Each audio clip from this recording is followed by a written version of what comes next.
Hello दोस्तों, welcome to KKC classes. कैसे हो आप लोग? उम्मीद करता हूँ स्वस्थ होंगे और अपनी लाइफ को एंजॉय कर रहे होंगे। दोस्तों, ऐसी आशा करता हूँ कि आपकी स्टडी भी अच्छी चल रही होगी। दोस्तों, आज रास्ता बना लिया है तो कल मंजिल भी मिल जाएगी। हौसलों से भरी यह कोशिश एक दिन ज़रूर रंग लाएगी। तो दोस्तों, हौसला बनाए रखिए, आप एक दिन ज़रूर सफल होंगे। ओके दोस्तों, क्लास 10th का हमारा टॉपिक चल रहा है धातु एवं अधातु। दोस्तों, इस टॉपिक का हमने एक वीडियो अपने चैनल पर अपलोड कर दिया है। ओके दोस्तों, जिन दोस्तों ने नहीं देखा है पहले वो वीडियो जाके देख लीजिए ताकि यह वाला वीडियो और बेहतर तरीके से समझ में आए। ओके दोस्तों, तो आइए दोस्तों वीडियो की शुरुआत करते हैं।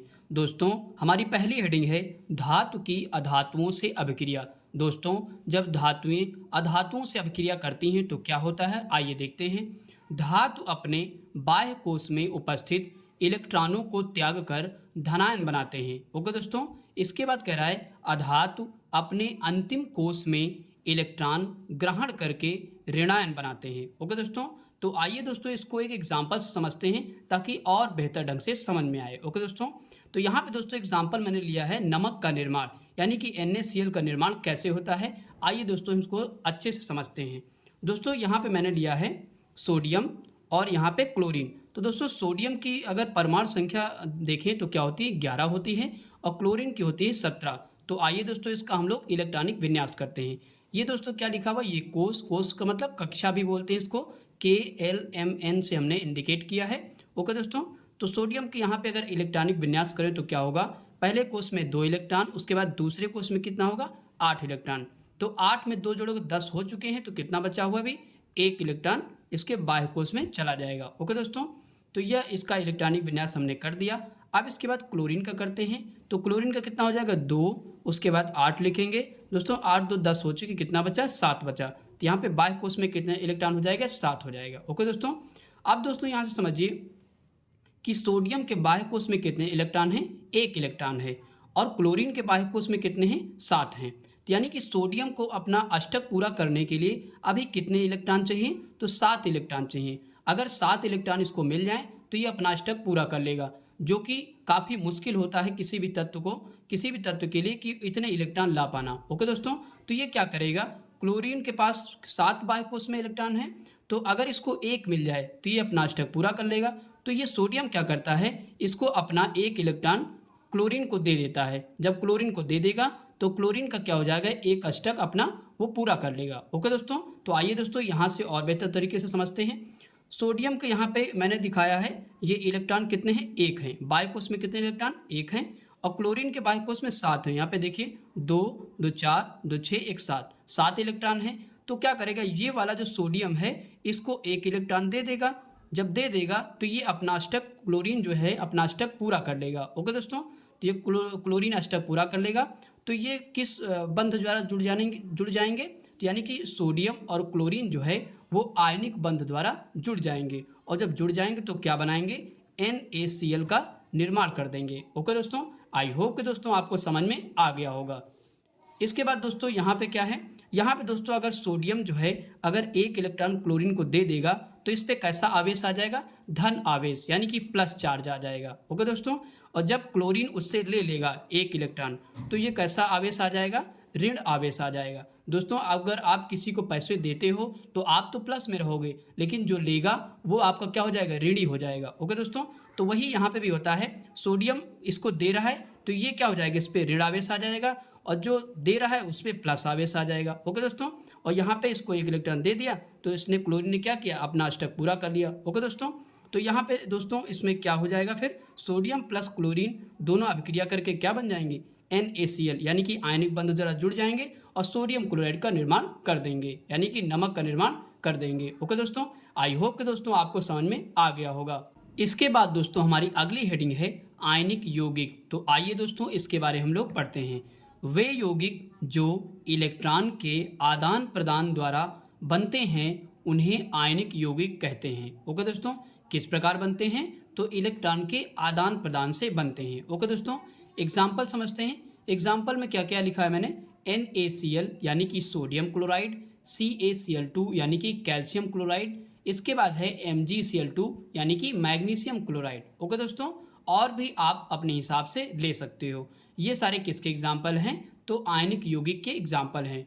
दोस्तों ध्यान रखिए, आयनिक यौगिक में एक धातु होती है और एक अधातु होती है। जैसे हमने सोडियम में लिया तो सोडियम क्या है? धातु है, और यहाँ पे Cl क्या है? अधातु है। ओके दोस्तों, तो धातु और अधातु जो मिलके बनते हैं उन्हें भी आयनिक यौगिक कहते हैं। ओके दोस्तों, अब इसके बाद अगली हेडिंग हमारी है दोस्तों आयनिक यौगिकों के गुण। तो आयनिक यौगिकों के गुण क्या होते हैं, आइए हम लोग पढ़ते हैं।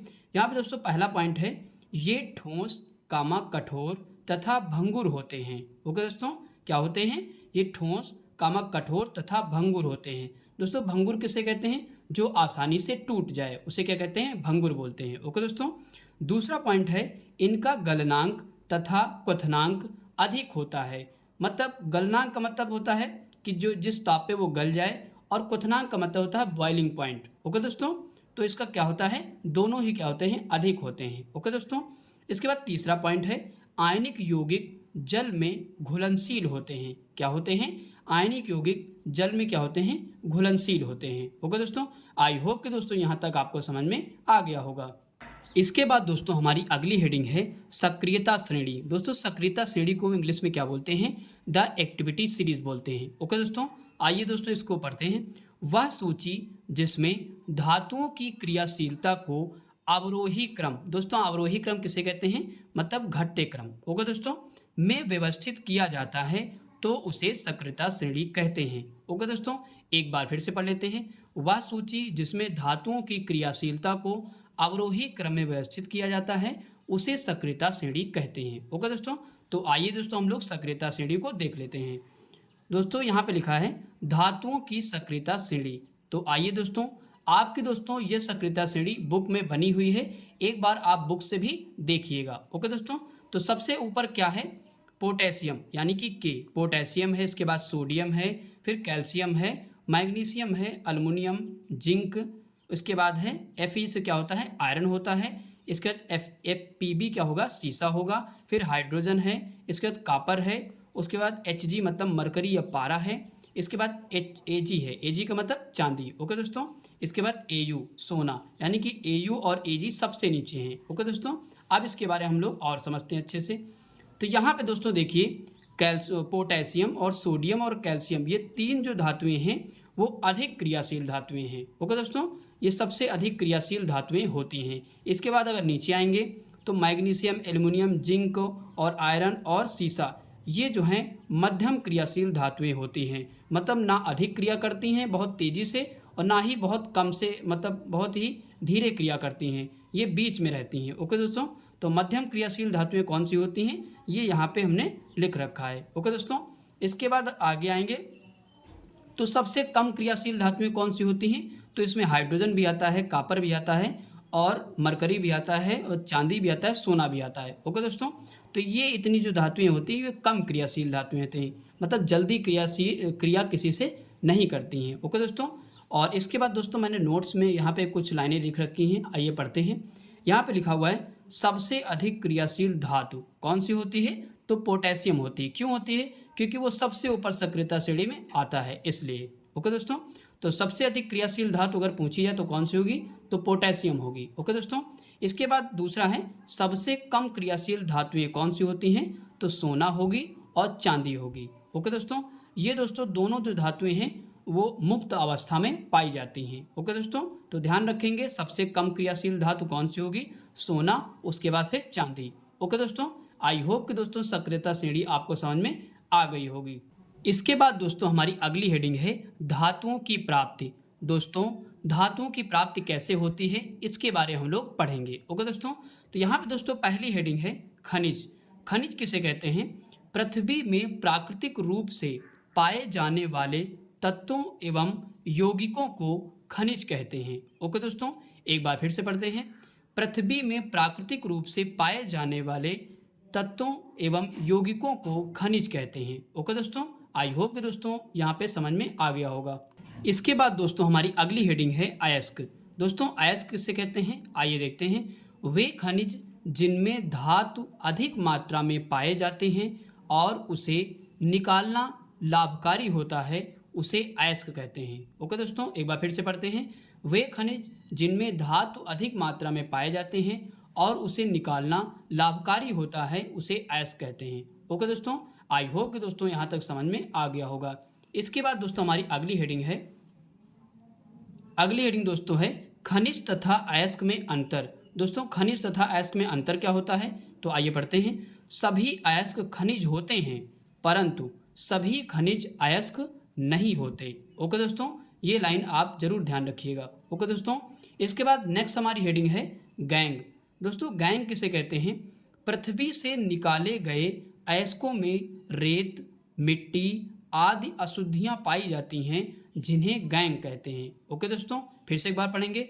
पृथ्वी से निकाले गए अयस्कों में रेत, मिट्टी आदि अशुद्धियां पाई जाती हैं जिन्हें क्या कहते हैं, गैंग कहते हैं। ओके दोस्तों, आई होप कि दोस्तों यहाँ तक समझ में आ गया होगा। इसके बाद दोस्तों हमारी अगली हेडिंग है धातुओं की प्राप्ति। दोस्तों धातुओं की प्राप्ति कौन कौन विधियों से हम लोग कर सकते हैं। नंबर 1 यहाँ पे है अयस्कों का समृद्धिकरण करके। ओके दोस्तों, किस प्रकार, अयस्कों का समृद्धिकरण करके। दूसरे पॉइंट पे है धातुओं का निष्कर्षण करके।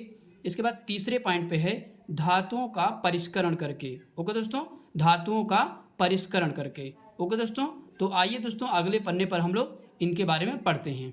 दोस्तों यहाँ पे हमारा पहला पॉइंट है अयस्कों का समृद्धिकरण। तो आइए दोस्तों देखते हैं अयस्कों का समृद्धिकरण कैसे किया जाता है। तो यहाँ पे अनेक विधियों द्वारा किया जा सकता है, मतलब अयस्कों का समृद्धिकरण अनेक विधियों द्वारा किया जा सकता है। जैसे पानी से साफ करके। ओके दोस्तों, अयस्कों को क्या किया जाता है, पानी से साफ करके भी धातुओं का निष्कर्षण किया जाता है। और इसके बाद छान करके। इसके बाद तीसरे पे है रसायनों का उपयोग करके। रसायनों का उपयोग करके भी हम लोग अयस्कों का समृद्धिकरण करते हैं। ओके दोस्तों, इसके बाद चुंबकीय विधि से भी करते हैं। ओके दोस्तों, कौन कौन सी विधियां हैं, पानी से साफ करके, छान करके, रसायनों का उपयोग करके, चुंबकीय विधि से। इस तरीके से हम लोग अयस्कों का समृद्धिकरण करके धातुओं को निकालते हैं। ओके दोस्तों, आई होप कि दोस्तों यहाँ तक समझ में आ गया होगा। इसके बाद दोस्तों दूसरा पॉइंट हमारा है, दूसरा पॉइंट दोस्तों है धातुओं का निष्कर्षण। तो धातुओं का निष्कर्षण कैसे करते हैं, आइए देखते हैं। यहाँ पे दोस्तों सक्रियता श्रेणी में मैंने लिख रखा है। सबसे पहले क्या है, पोटेशियम, सोडियम, कैल्शियम, मैग्नीशियम और एल्युमिनियम। ये जो धातुएं हैं दोस्तों होती हैं वो अधिक क्रियाशील धातुएं होती हैं। ओके दोस्तों, तो ये स्वतंत्र रूप में नहीं पाई जाती, मतलब स्वतंत्र अवस्था में ये धातुएं नहीं मिलती हैं। इनको क्या करना पड़ता है, विद्युत अपघटन द्वारा इनका शोधन किया जाता है। ओके दोस्तों, कैसे निकालते हैं इनको, विद्युत अपघटन द्वारा इनका शोधन करके तब हम लोगों को ये धातुएं प्राप्त होती हैं। ओके दोस्तों, कौन सी धातुएं, जो अधिक क्रियाशील धातुएं होती हैं उनको हम लोग कैसे प्राप्त करते हैं, विद्युत अपघटन विधि द्वारा प्राप्त करते हैं। ओके दोस्तों, आई होप कि दोस्तों यहाँ तक समझ में आ गया होगा। इसके बाद दोस्तों जो मध्यम क्रियाशील धातुएं होती हैं जैसे जिंक हुआ, आयरन हुआ, सीसा हुआ और कापर हुआ, ये जो धातुएं होती हैं वो मध्यम क्रियाशील धातुएं होती हैं। इनको क्या करते हैं हम लोग, कार्बन द्वारा अपचयन से प्राप्त करते हैं, मतलब उसमें कार्बन से क्रिया करा के उसका अपचयन करा के हम लोग क्या करते हैं, मध्यम क्रियाशील धातुओं को प्राप्त करते हैं। ओके दोस्तों, आई होप कि दोस्तों यहाँ तक समझ में आ गया होगा। इसके बाद दोस्तों हमारी अगली हैं कम क्रियाशील धातुएं। जो सबसे कम क्रियाशील धातुएं होती जैसे मरकरी हुआ और इसके बाद सिल्वर हुआ और गोल्ड हुआ। ओके दोस्तों, तो ये जो धातुएं होती हैं, ये जो दो धातुएं हैं जिनमें जैसे सिल्वर हुआ, गोल्ड हुआ, ये धातुएं स्वतंत्र रूप में पाई जाती हैं, मतलब इनसे कोई क्रिया करानी नहीं पड़ती या इनका कोई शोधन नहीं करना पड़ता, ये स्वतंत्र अवस्था में सीधे मिल जाती हैं। ओके दोस्तों, आई होप कि दोस्तों यहाँ तक समझ में आ गया होगा। इसके बाद दोस्तों हमारी अगली हेडिंग है निस्तापन। दोस्तों निस्तापन किसे कहते हैं, जब अयस्क को सीमित वायु या वायु की अनुपस्थिति में अधिक ताप पर गर्म किया जाता है तो इस प्रक्रिया को निस्तापन कहते हैं। ओके दोस्तों, आइए दोस्तों इसको एक एग्जाम्पल से समझते हैं ताकि और बेहतर तरीके से समझ में आए। एग्जाम्पल में दोस्तों क्या लिया मैंने, जिंक कार्बोनेट यानी कि ZnCO3 लिया। ओके दोस्तों, जब इसको सीमित वायु या वायु की अनुपस्थिति में हम अधिक ताप पर गर्म करते हैं तो क्या प्राप्त होता है, जिंक ऑक्साइड प्लस CO2 यानी कि कार्बन डाइऑक्साइड गैस प्राप्त होती है। ओके दोस्तों, आई होप कि दोस्तों यहाँ तक आपको समझ में आ गया होगा। इसके बाद मैंने एक लाइन और लिखी है जो कि बहुत ही महत्वपूर्ण है। लिखा है, यह क्रिया मुख्यतः कार्बोनेट अयस्कों के लिए प्रयोग की जाती है। ओके दोस्तों, निस्तापन किसके लिए प्रयोग किया जाता है? मुख्यतः कार्बोनेट अयस्कों के लिए प्रयोग किया जाता है। ओके दोस्तों, और दोस्तों निस्तापन क्रिया जो है मध्यम क्रियाशील धातुओं को निकालने के लिए यानी कि उनका शोधन करने के लिए किया जाता है। ओके दोस्तों, आई होप कि दोस्तों यहाँ तक आपको समझ में आ गया होगा। इसके बाद दोस्तों हमारी अगली हेडिंग है भर्जन। दोस्तों भर्जन किसे कहते हैं, आइए देखते हैं। जब अयस्क को वायु की उपस्थिति में गर्म किया जाता है तो इस प्रक्रिया को भर्जन कहते हैं। ओके दोस्तों, दोस्तों उस वाले में क्या था, निस्तापन में क्या था, वहाँ पे सीमित वायु की आवश्यकता थी या फिर वायु की अनुपस्थिति में ही हम लोग उसको गर्म करते थे। यहाँ पे दोस्तों वायु की उपस्थिति जरूरी है। ओके दोस्तों, इसके बाद अगली लाइन पढ़ते हैं। यह क्रिया मुख्यतः सल्फाइड अयस्कों के लिए प्रयोग की जाती है। ओके दोस्तों, किसके लिए प्रयोग की जाएगी भर्जन क्रिया? तो सल्फाइड अयस्कों के लिए प्रयोग की जाएगी। ओके दोस्तों, और निस्तापन क्रिया किसके लिए प्रयोग की जाती है? तो ये कार्बोनेट अयस्कों के लिए प्रयोग की जाती थी। ओके दोस्तों, तो ध्यान रखिएगा दोनों। आइए दोस्तों एक एग्जाम्पल समझते हैं। एग्जाम्पल मैंने लिया, क्या लिया, जिंक सल्फाइड लिया और प्लस उसके बाद ऑक्सीजन। तो दोनों को जब हम अभिक्रिया कराएंगे तो क्या प्राप्त होगा, जिंक ऑक्साइड प्राप्त होगा और सल्फर डाइऑक्साइड गैस प्राप्त होगी। ओके दोस्तों, आई होप कि दोस्तों यहाँ तक आपको समझ में आ गया होगा। इसके बाद दोस्तों नेक्स्ट हेडिंग पे चलते हैं।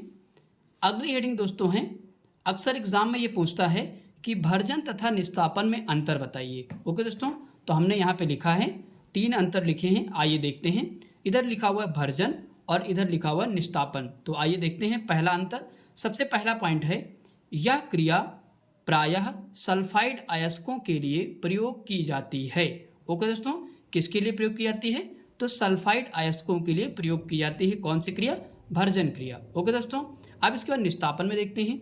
यह क्रिया प्रायः कार्बोनेट अयस्कों के लिए प्रयोग की जाती है। मतलब यह क्रिया किसके लिए प्रयोग की जाएगी? तो कार्बोनेट अयस्कों के लिए प्रयोग की जाती है। ओके दोस्तों, आई होप कि पहला पॉइंट आपको समझ में आ गया होगा। इसके बाद दूसरा पॉइंट है दोस्तों, इसमें अयस्क को वायु की उपस्थिति में गर्म किया जाता है। किसकी उपस्थिति में? तो वायु की उपस्थिति में भर्जन क्रिया की जाती है। ओके दोस्तों, और इसमें क्या करा है, इसमें अयस्क को वायु की सीमित मात्रा में गर्म किया जाता है या फिर वायु की अनुपस्थिति में भी गर्म किया जाता है निस्तापन में। ओके दोस्तों, इसके बाद तीसरा पॉइंट पढ़ते हैं और अंतिम पॉइंट, इस प्रक्रिया में सल्फर डाइऑक्साइड गैस निकलती है। यानी कि भर्जन क्रिया में कौन सी गैस निकलती है? तो SO2 निकलती है। ओके दोस्तों, और निस्तापन में क्या होता है, इस प्रक्रिया में CO2 गैस निकलती है, मतलब कार्बन डाइऑक्साइड गैस निकलती है निस्तापन क्रिया में। ओके दोस्तों, आई होप कि दोस्तों ये अंतर आपको अच्छे से समझ में आ गया होगा। इसके बाद दोस्तों हमारी अगली हेडिंग है प्रगलन। दोस्तों प्रगलन किसे कहते हैं, आइए देखते हैं। निस्तापन तथा भर्जन क्रिया के बाद प्राप्त अयस्क में उचित गालक तथा कोक मिलाकर मिश्रण को उच्च ताप पर गलाने की क्रिया को प्रगलन कहते हैं। ओके दोस्तों, इसके बाद अगली लाइन है, प्रगलन क्रिया को वात्या भट्टी में संपन्न किया जाता है। ओके दोस्तों, कहाँ किया जाता है? तो वात्या भट्टी में संपन्न किया जाता है। एक बार दोस्तों और पढ़ते हैं ताकि रिवाइज हो जाए। निस्तापन तथा भर्जन क्रिया के बाद प्राप्त अयस्क में उचित गालक तथा कोक मिलाकर मिश्रण को उच्च ताप पर गलाने की क्रिया को प्रगलन कहते हैं। ओके दोस्तों, और यह प्रगलन क्रिया कहाँ पे संपन्न होती है? तो वात्या भट्टी में संपन्न होती है। ओके दोस्तों, आई होप कि दोस्तों यहाँ तक समझ में आ गया होगा। इसके बाद दोस्तों हमारी अगली हेडिंग है संक्षारण। दोस्तों संक्षारण किसे कहते हैं, आइए देखते हैं। जब धातु अम्ल, कामा, आर्द्रता या नमी व वायु के संपर्क में आती है तो उसका क्षरण होने लगता है। इस क्रिया को संक्षारण कहते हैं। ओके दोस्तों, जब कोई धातु अम्ल या आर्द्रता मतलब नमी व वायु के संपर्क में आती है तो उसका क्या होता है, क्षरण होने लगता है, यानी कि वह खराब होने लगती है। इसी क्रिया को क्या कहते हैं, संक्षारण कहते हैं। ओके दोस्तों, आइए दोस्तों इसको एग्जाम्पल से समझते हैं ताकि और बेहतर तरीके से समझ में आए। दोस्तों एग्जाम्पल में जैसे लोहे पर जंग लगना, ये भी किसका उदाहरण है, एक संक्षारण का उदाहरण है। लोहे पर जंग लगना, और वह जो जंग लगती है वो किस कलर की होती है, भूरे रंग की होती है। ओके दोस्तों, उस पर क्या होता है, भूरे रंग की परत चढ़ जाती है। ओके दोस्तों, उसी को जंग बोलते हैं। दूसरे पे है जैसे सिल्वर वायु की उपस्थिति में काला हो जाता है। जब सिल्वर जो होता है वायु से संपर्क में आता है, यानी कि वायु से क्रिया करके वो कैसा हो जाता है, काला हो जाता है। ओके दोस्तों। इसके बाद तीसरा है कॉपर आर्द्र CO2 यानी कि नम CO2 के साथ अभिक्रिया करके हरे रंग का कॉपर कार्बोनेट बनाता है। ओके दोस्तों, कैसा बनाता है, तो कॉपर कार्बोनेट किस रंग का बनाता है, हरे रंग का बनाता है। ओके दोस्तों, आई होप कि दोस्तों इतना आपको समझ में आ गया होगा। इसके बाद दोस्तों हमारी अगली हेडिंग है संक्षारण से सुरक्षा। अगर संक्षारण हो रही है धातु, यानी कि उसका क्षरण हो रहा है, तो उसको हम लोग किस प्रकार सुरक्षा प्रदान कर सकते हैं, तो आइए देखते हैं। तो यहाँ पे दोस्तों हेडिंग है संक्षारण से सुरक्षा।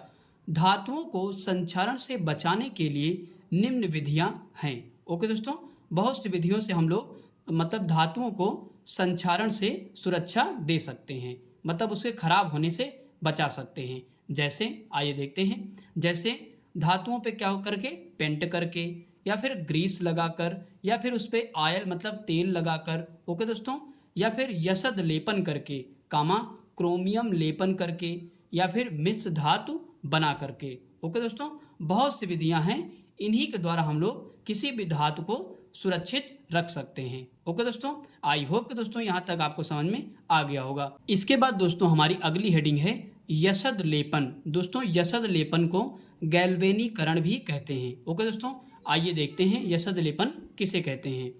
लोहे व इस्पात को जंग से बचाने के लिए उस पर जिंक की परत चढ़ाने की प्रक्रिया को यशद लेपन कहते हैं। ओके दोस्तों, यानी कि लोहे व इस्पात को जंग से बचाने के लिए उस पर जिंक की एक परत चढ़ाई जाती है, इसी प्रक्रिया को क्या कहते हैं, यशद लेपन या गैल्वेनीकरण कहते हैं। ओके दोस्तों, आई होप कि दोस्तों आपको समझ में आ गया होगा।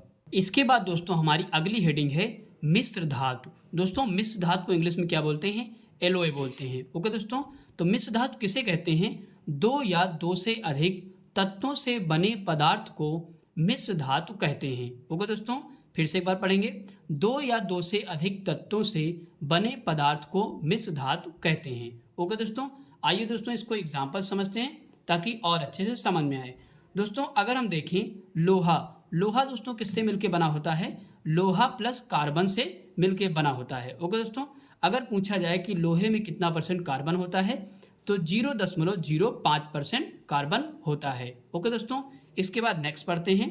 अगली मिश्र धातु है इस्पात। दोस्तों इस्पात में किससे मिलके बनी होती है, तो इस्पात जो है लोहा प्लस निकेल प्लस क्रोमियम, ये तीन चीज़ों से मिलके इस्पात बना होता है। ओके दोस्तों, इस्पात को दोस्तों स्टील भी कहते हैं। ओके दोस्तों, इसके बाद नेक्स्ट हमारी मिश्र धातु है पीतल। दोस्तों पीतल किससे मिलकर बना होता है, तो कॉपर प्लस जिंक से मिलकर बना होता है। ओके दोस्तों, नेक्स्ट हमारा है कांसा। तो कांसा दोस्तों किससे मिलकर बनता है, कॉपर प्लस टिन से मिलकर बनता है। ओके दोस्तों, अक्सर दोस्तों यहाँ से 1 या 2 नंबर के क्वेश्चन हमारे एग्जाम में पूछ लिए जाते हैं, तो इसको ध्यान से पढ़िएगा। ओके दोस्तों, पूछेंगे कि पीतल किन चीज़ों से मिलकर बना होता है, तो कॉपर प्लस जिंक से मिलकर बना होता है। ओके दोस्तों, तो इसी तरीके से इसको आपको अच्छे से लिख लेना है और अच्छे से याद कर लेना है। ओके दोस्तों, इसके बाद जर्मन सिल्वर। तो जर्मन सिल्वर जो है किससे मिलकर बना होता है, तो copper plus zinc plus nickel, मतलब 3 चीज़ों से मिलकर बनता है। फिर से पढ़ेंगे, copper plus zinc plus nickel, यानी कि 3 चीज़ों से मिलकर जर्मन सिल्वर हमारा बनता है। ओके दोस्तों, इसके बाद है टांका या सोल्डर।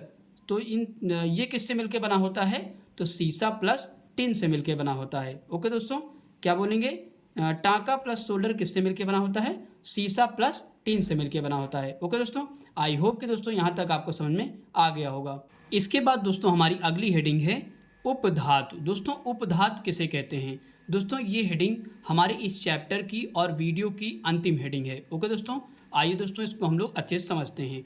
वह तत्व जिसमें धातु एवं अधातु दोनों का गुण पाया जाता है उसे उपधातु कहते हैं। ओके दोस्तों, तो क्या समझ में आया, मतलब ऐसा तत्व हो जिसमें धातु और अधातु दोनों के गुण उसमें पाए जाते हों, उसे क्या कहते हैं, उपधातु कहते हैं। ओके दोस्तों, आइए दोस्तों इसको एग्जाम्पल से समझते हैं। तो यहाँ पे एग्जाम्पल में सबसे पहला है उपधातु कौन सी है, सिलिकॉन। इसके बाद एंटीमनी, तीसरी है जर्मेनियम, चौथी है आर्सेनिक और 5वीं है बोरान। और आदि और भी हो सकती हैं। ओके दोस्तों, तो ये आप ध्यान रखिएगा क्योंकि क्वेश्चन कैसे बनता है कि पूछेगा इनमें से कौन सी उपधातु है या फिर नहीं है। तो आपको जब ये ऑप्शन पता रहेंगे यानी कि ये एग्जाम्पल पता रहेंगे तो आप अच्छे से आंसर कर सकते हैं। ओके दोस्तों, एक बार फिर से देख लेते हैं कौन सी उपधातुएं हैं। सिलिकॉन है, एंटीमनी है, जर्मेनियम है, आर्सेनिक है और बोरान है। ओके दोस्तों, ये सारी कैसी धातुएं हैं? तो उपधातुएं हैं। ओके दोस्तों, आई होप कि दोस्तों यहाँ तक आपको समझ में आ गया होगा। दोस्तों अगर वीडियो आपको अच्छा लगे तो लाइक करें, कमेंट करें और शेयर करें अपने दोस्तों के साथ और चैनल को सब्सक्राइब करें। ओके दोस्तों, थैंक्स फॉर वॉचिंग वीडियो।